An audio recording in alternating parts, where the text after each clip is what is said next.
Hey everyone, this is Corey with Stafford's EDC, and today we're going to be taking a look at a Jack Wolf knife, which you can see here. And now this is one that has been out for some time, but is being passed around, so I get a chance to check one out that I haven't before. And you can see here that we have the VENOM Jack. The VENOM Jack is fairly recent, though at this point it's probably 4 or 5 releases back. I'm trying to think of what came out after the VENOM Jack.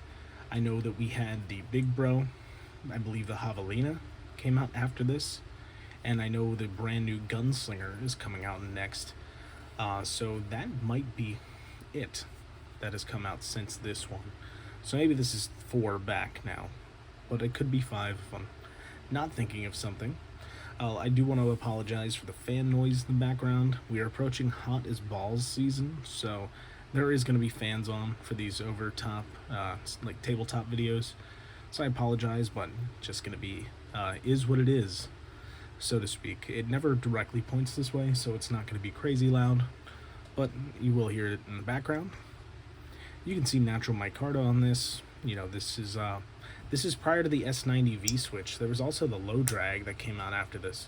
So yeah, this is quite a few models back. You can see it's still M390. Of course, you have the Jack Wolf logo right here on this Ricasso. And you have that beautiful Wharncliffe blade.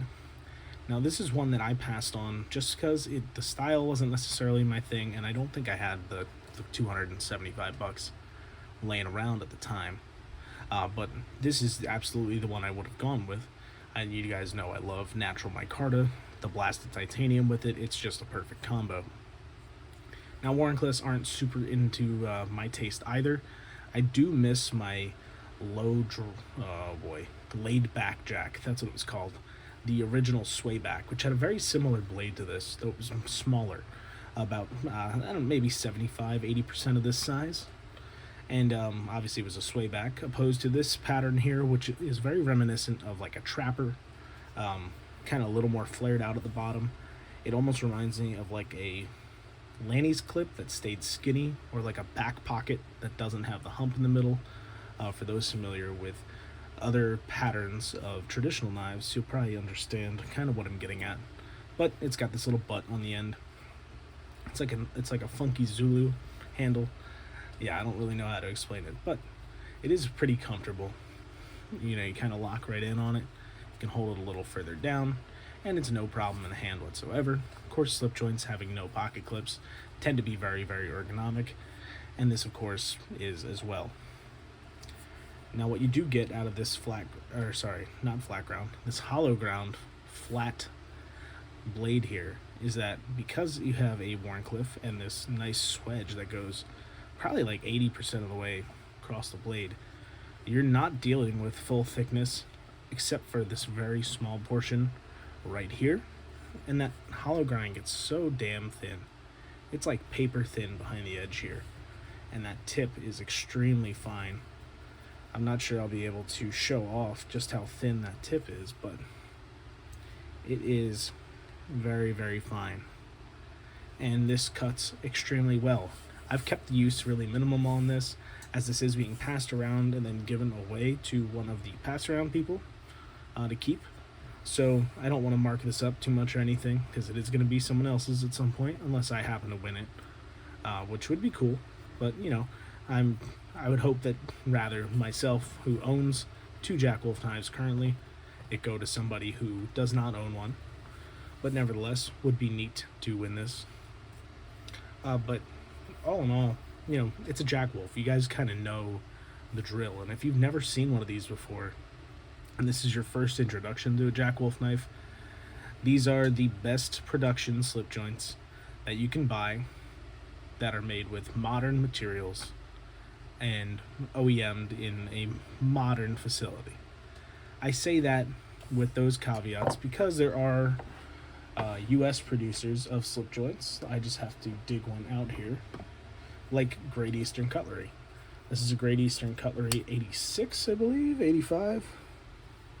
Oh, it's not going to tell me on this one. But these are made in Pennsylvania.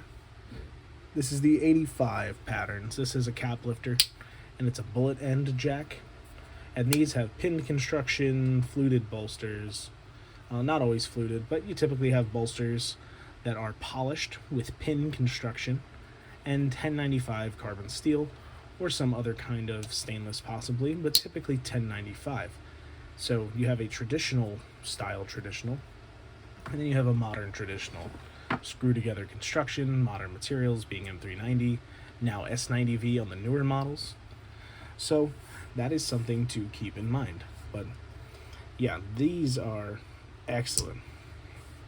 Super snappy walk and talk. Kind of see how much that blade pulls itself back in. And you'll hear this as I open it here. Hear how positive that half stop is? And the full opening. And then I'll keep you up here to hear that close. Super snappy. And the pull is plenty stiff. It's not hard to open at all because there's so much pinchable blade. Has the nail nick if you want to use that.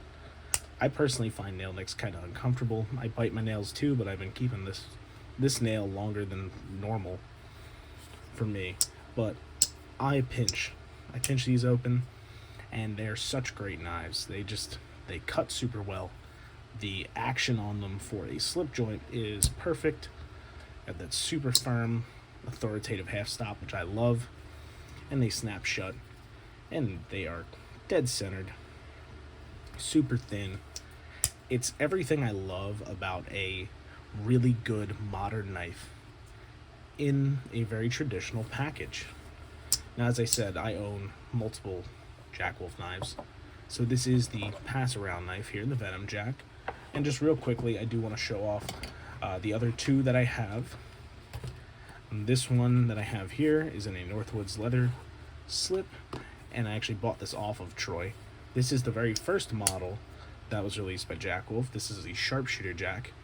It is a gun stock pattern clip point with a hollow grind. It is definitely smaller than the Venom Jack. I say that like I know what I'm talking about. They're roughly the same size, but it feels a lot smaller. I will tell you that much. You can see it's just slightly shorter overall. Not by a lot, but it is certainly shorter. And then the other one that I wanted to show off here is a custom one that I made myself. Also with the Northwoods Leather Co. slip. This one's got a lot of patina on it. It's a different leather than the other one there, so don't be too confused. But this is the low drag Jack. This is Jack Wolf's version of the bullet end Jack, just like that Great Eastern Cutlery that I showed you. This was black micarta that I dyed teal, and I added an easy open notch. You can see the difference in finish there, and that just helps make this much easier to pinch open. But this one is certainly smaller than the Venom Jack. Again, not by much. You're looking at overall length is probably close to being the same, but it feels much smaller in hand.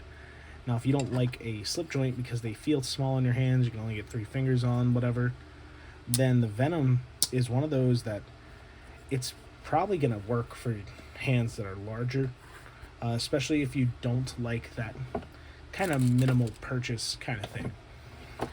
I don't like a massive slip joint. I don't want something that fills my whole hand. I kind of like having like a 3-finger, 3.5 on a slip joint, but I wear large size gloves, and I can get my whole hand on this with no issue. There's a little bit sticking out, or I can drop down and still have my whole pinky on there and be able to use this with no problem. So if you have larger hands, you may really like this one. There's a couple other models that are bigger as well. The Feel Good that recently came out, I believe, would be better for larger hands, excuse me. And then there is the Midnight Jack, which should be pretty good for people with large hands.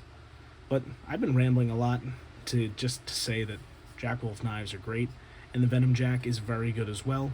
This is one, like I said, that I did not pick up myself, and this is courtesy of the pass around, but it is just as fantastic as the other ones. And if you own one of these or find one of these on the secondary market, because I do believe these are sold out everywhere now, yeah, you will not regret picking one up. They're great knives, and the Venom Jack is no exception to that. Wonderful walk and talk, beautiful slip that it comes with. Just a great package overall. So that's going to be it today. Thank you guys so much for watching, and I hope you enjoyed my thoughts on the Jack Wolf Knives Venom Jack, and I hope you have a great rest of your day. Thanks so much for watching, and take care.